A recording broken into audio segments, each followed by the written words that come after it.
before. Is that when you were able to finally confide in someone that Yes. that this abuse had been ongoing? Yes. And what happened then? The doctors, kind of make their little notes and, move on.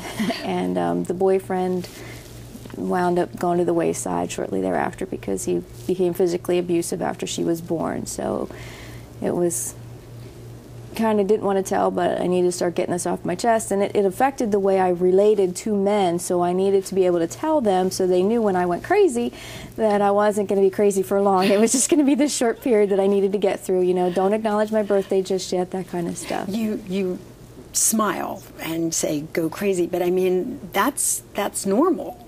I mean, to me, that sounds like going crazy would be a normal reaction to what you had endured all those years.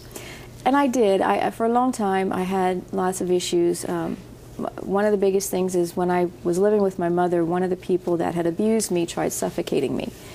And for the longest time, if you were to touch my mouth or hold my head still, I had the king of panic attacks, and I was just, it was unbelievable. I mean, when my daughter was born and she would come near my mouth, I would almost shove her off because the panic was just so great I couldn't even begin to control it.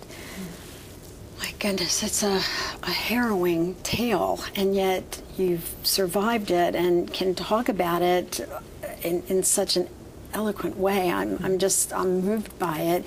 You, Jessica, were 19 by the time that you actually revealed what happened. You were in a women's studies class in college and had a virtual breakdown, revealed the information to your mother, and she was very supportive, I understand. Yeah. So I first told my mother when I was about 11 or 12 because I think, when this happens to you, you always feel different. You always have this... It's with you all the time. It's this secret. And I never had this shame, Linda alluded to, feeling bad about yourself. And I never really had that as much. I just knew I had something I had to get out. So I told my mom when I was about 12, but she just didn't deal.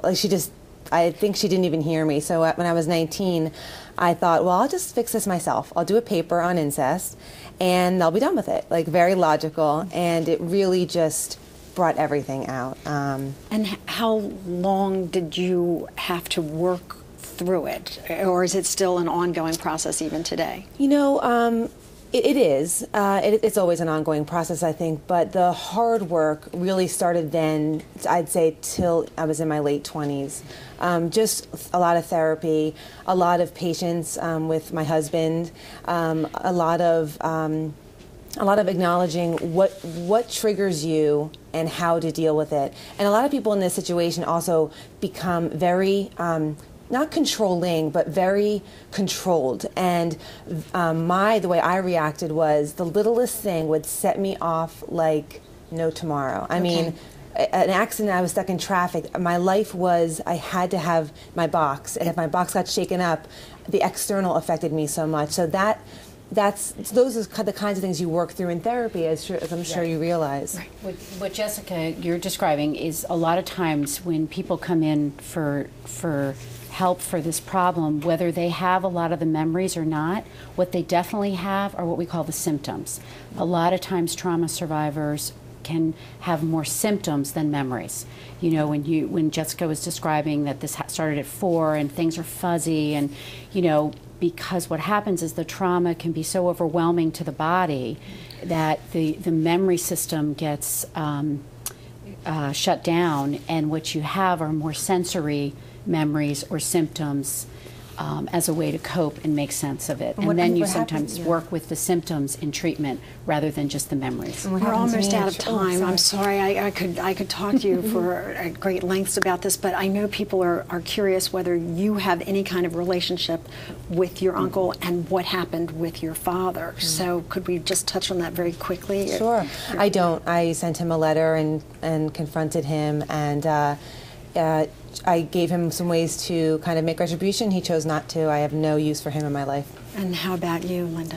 My father looked me in the face when he had been confronted by someone else. He looked me in the eye, told me it was my fault, and that was pretty much the end of anything. I went there to see my brother, and that was about it. And in 2002, he passed away, and as the oldest child, I did my job and paid for his burial. You're an amazing woman.